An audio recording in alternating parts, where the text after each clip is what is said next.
முதல் மாநாட்டில் இருந்த பிரச்சனைகளை இரண்டாவது மாநாட்டில் எப்படி களைய முற்பட்டார்களோ அதே போன்று இன்றைய நாள் முதல் நாள் பிரச்சாரத்தில் இருக்கக்கூடிய அந்த சில இடையூறுகளை, சில தடங்கல்களை, சில தாமதங்களையும் இரண்டாவது பிரச்சாரம் அடுத்த சனிக்கிழமை நடக்கக்கூடிய பிரச்சாரத்தில் அதை அவர்கள் களையும் பொருட்டு அதற்கான முன்னேற்பாடுகளை அவர்கள் மாற்றி அமைக்க வேண்டும். அதுதான் அவர்கள் இந்த முதல் பிரச்சாரத்தில் கற்றுக்கொள்ள வேண்டிய பாடமாக இருக்க வேண்டும் என்பதால் அனைவரும் பொதுவாக அரசியல் விமர்சனம் சொல்லக்கூடிய கருத்தாக இருக்கின்றது.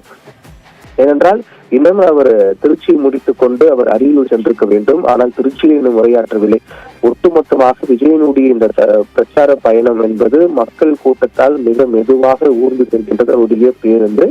இதன் காரணமாக திட்டமிட்டதை விட 4 மணி நேரம் தாமதமாக கூட்டங்களை ஏற்படுத்தது. அதாவது நாம் சொன்னது ஒரு 1:30 மணி அளவில் அவர் பேசுவார் என்று எடுத்துக்கொண்டாலும் கூட 10:30 மணி அளவில் பேசியிருக்க வேண்டும். ஆனால் 11:30, 12:30, 1:30, 2:30 ஆகலாம், 2:30 ஆகலாம் என்ற அடிப்படையில் தான் நாம் 4 மணி நேரம் தாமதம் என்று சொல்கின்றோம்.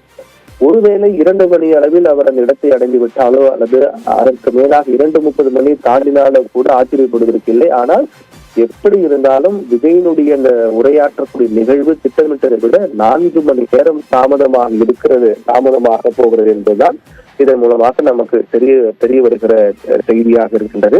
ஏற்கனவே கூறியது போல வழிநெடுங்கிலும் திருச்சி விமான நிலையத்தில் காலை 6 மணி முதல் 9:30 மணிக்கு விஜய் வருவார் என்று அறிவிக்கப்பட்டது. ஆனால் அவரை காண்பதற்காக 6 மணி முதலே தமிழக வெற்றி கழக தொண்டர்களாம் திருச்சி விமான நிலையம் எதிரில் குவிய தொடங்கினார்கள். அந்த கூட்டங்கள் எல்லாம் கடந்து அவர் விமான நிலையத்திலிருந்து நேராக வெளியில் வந்து அந்த பிரச்சார பேருந்தில் பிரத்யேகமாக சகல வசதிகளோடு வடிவமைக்கப்பட்டிருக்கிற அந்த பிரச்சார பேருந்தில் விஜய் ஏறினார். அங்கிருந்து புறப்பட்டது அந்த பேருந்து 9:45, 9:30 மணிக்கு அவர் விமான நிலையம் வருகிறார் திருச்சி விமான நிலையம். அங்கிருந்து 9:45 மணிக்கு அவர் பேருந்தில் ஏறுகிறார். அங்கிருந்து அவருடைய பேருந்து என்பது புறப்பட தொடங்கியது.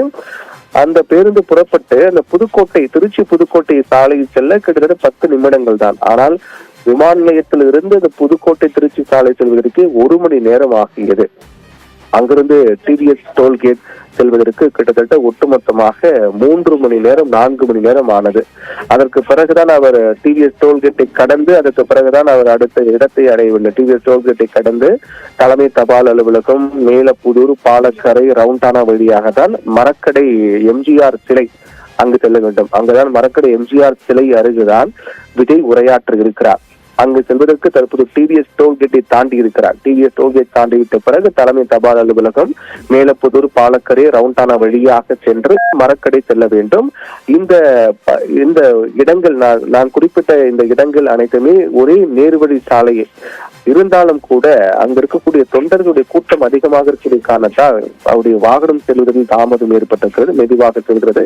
ஒரே நேர்வழி சாலையாக இருந்தாலும் கூட அவர் அந்த மரக்கடை எம்ஜிஆர் சிலை அடைவதற்கு இன்னும் குறைந்தது ஒரு 1 மணி நேரமாக ஆகலாம் என்று எதிர்பார்க்கப்படுகிறது. அப்படி பார்த்தால் அந்த அடிப்படையில் தான் நாம் 4 மணி நேரம் ஆகும் என்று குறிப்பிட்டோம். 10:30 மணிக்கு அவருக்கு உரையாற்றிவிட்டு 11 மணிக்கு செல்ல வேண்டிய நிலையில் 10:30 மணியிலிருந்து பார்த்தோம் என்றால் 2:30 மணி அளவில் தான் உரையாற்றக்கூடிய சூழல் ஏற்படுவதற்கான வாய்ப்பு இருக்கிறது. அப்படி பார்த்தால் கிட்டத்தட்ட ஒரு 4 மணி நேரம் ஆவதற்கான 4 மணி நேரம் தாமதமாகி இருக்கிறது என்றே சொல்லலாம்.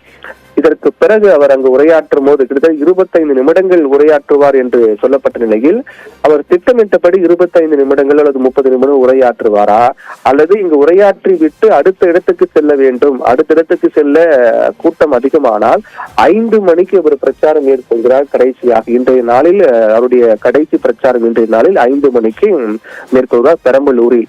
அப்படி என்றால் அவர் ஒவ்வொரு இடத்திலும் 3 இடத்திலும் உரையாற்றினால் 5 மணிக்கு அவருடைய இந்த பிரச்சாரம் என்பது இன்றைய நாளில் முடிவடைவதற்கான வாய்ப்பு குறைவுதான். அதில் ஏதேனும் மாற்றம் இருக்குமா, அவருடைய உரை என்பது சுருக்கமாக முடிப்பாரா என்பதெல்லாம் பல கேள்விகள் எழுப்பியிருக்கிறது. அதெல்லாம் என்ன செய்ய போகிறார் என்பது நாம் பொறுத்திருந்தால் பார்க்க வேண்டும்.